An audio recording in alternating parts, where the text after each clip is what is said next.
Hey everyone, welcome to another episode of Reading Rainbows, where we're reading Inkheart by Cornelia Funke. And today we are going to be reading chapter 37, Carelessness. You think that this is a trap then? The Count asked. I always think everything is a trap until proven otherwise, the prince answered, which is why I'm still alive. William Goldman, The Princess Bride. It was still hot when the sun had gone down. There was not a breath of wind in the darkness, and the glowworms were dancing above the dry grass as Dustfinger crept back to Capricorn's village. 2 guards were strolling around the parking area, and neither of them was wearing headphones, so Dustfinger took a different route to Capricorn's house this time. The streets at the far end of the village had been so utterly destroyed by the earthquake, which drove out the last villagers, that Capricorn had not had them rebuilt. These streets were still blocked by the rubble of ruined walls, and it wasn't very safe to walk there.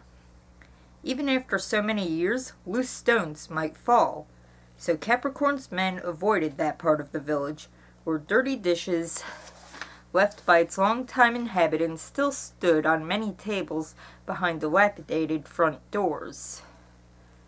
I wonder what kind of condition those dishes are in after all this time.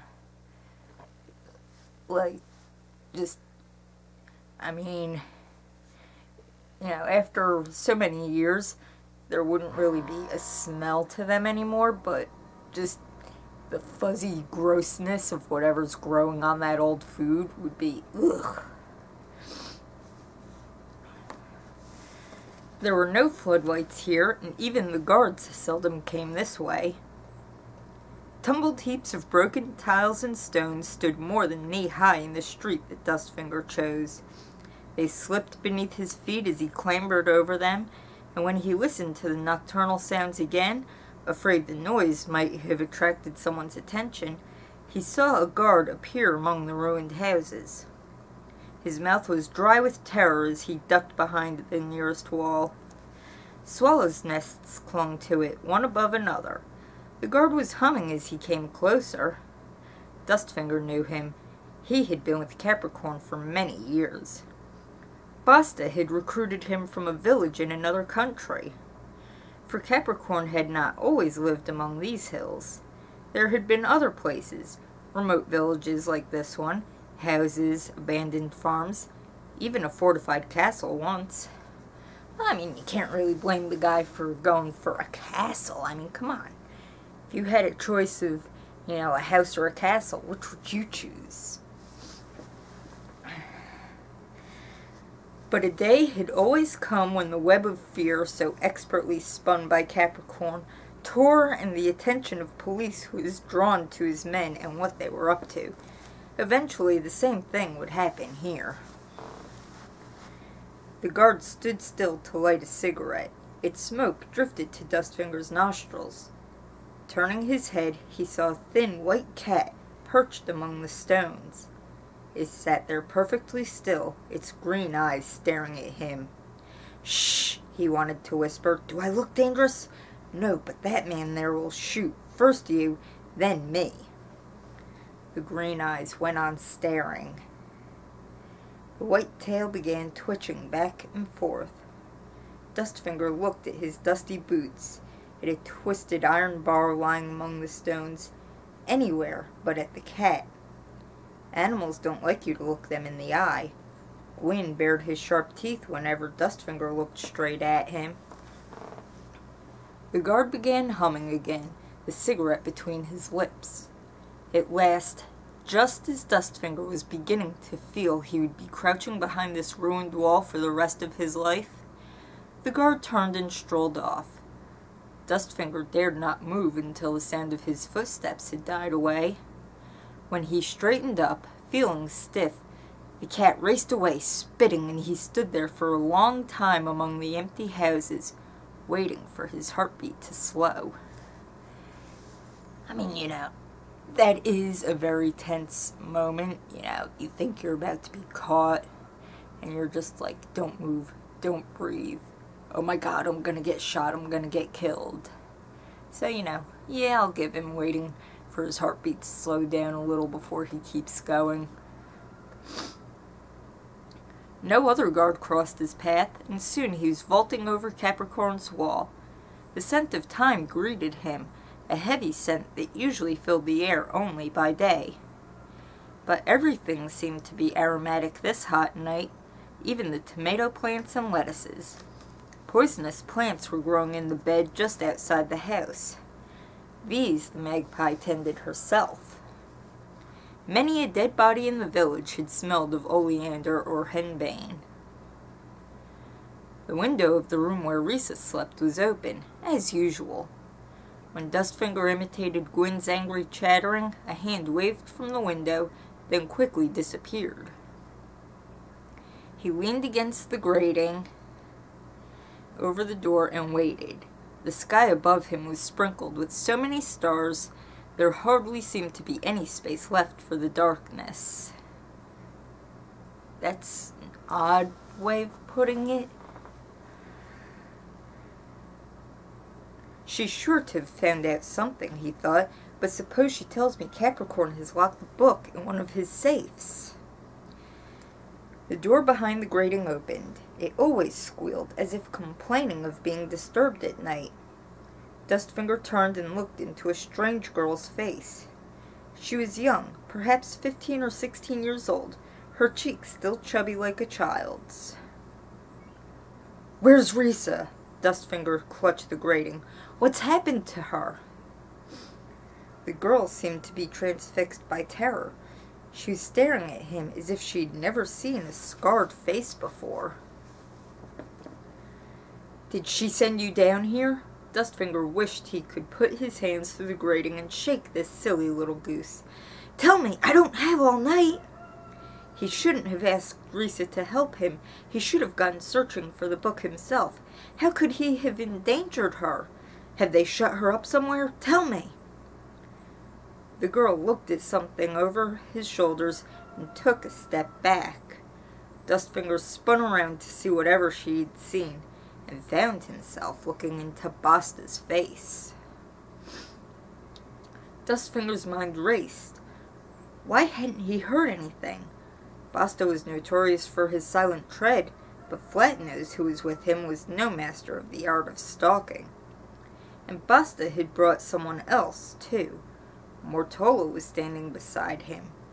So it wasn't just fresh air that she had been enjoying last night. Or had Risa betrayed him to her? The idea hurt. Alright, dude, you've been seeing Risa for like 5 years now. If she was gonna betray you, she would have done it long ago, you dumbass.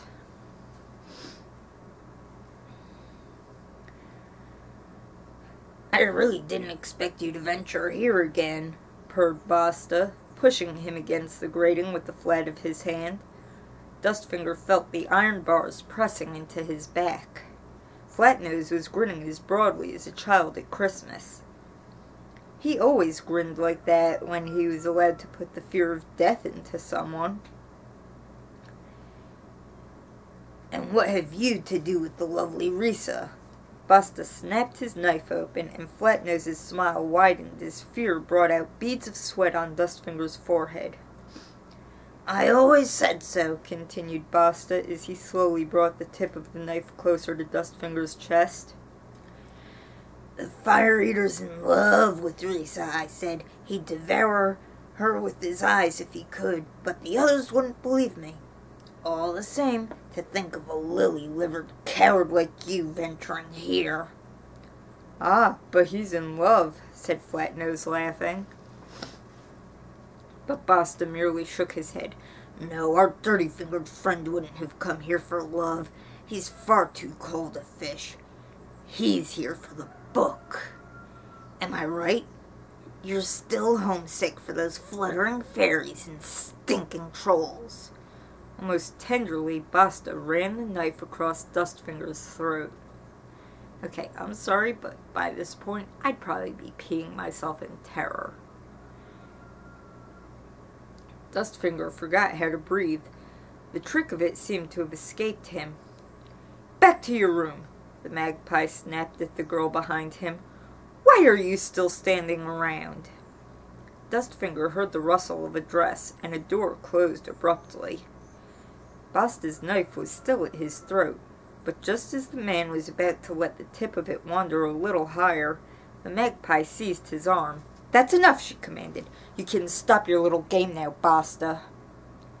"That's right. The boss said we were to bring him in uninjured." Flatnose's voice made clear how little he thought of this order. Basta let the knife wander over Dustfinger's throat one last time. Then, with a swift movement, he snapped it shut again. "What a shame," said Basta. Dustfinger felt the man's breath on his own skin. Basta's breath smelled of mint, fresh and sharp. Apparently a girl he'd once wanted to kiss had told him he had bad breath. The girl had regretted it, but ever since then Basta chewed peppermint leaves from morning to night. "You've always been given good sport, Dustfinger," he said as he stepped back, still holding the closed switchblade. "Take him to the church," Mortola ordered. "I'll go and tell Capricorn." "Did you know the boss is very angry with your mute girlfriend?" whispered Flatnose to Dustfinger as he and Basta dragged him between them. "She was always quite a favorite of his." For a split second, Dustfinger felt almost happy. So Risa hadn't given him away. All the same, he never should have asked her for help. Never. So, yeah, I mean, obviously Risa must have been doing something that drew Capricorn's attention to her. You know, she poking around in areas she shouldn't have been in, and he caught her, or what. But somehow Capricorn managed to catch her, and that's how they knew that Dustfinger must be coming. So I wonder what's going to happen there.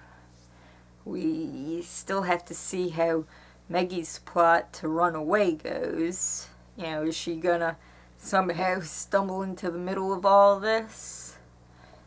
Only one way to find out. Come back next time. I hope you have a great day, and I really hope you're enjoying the book.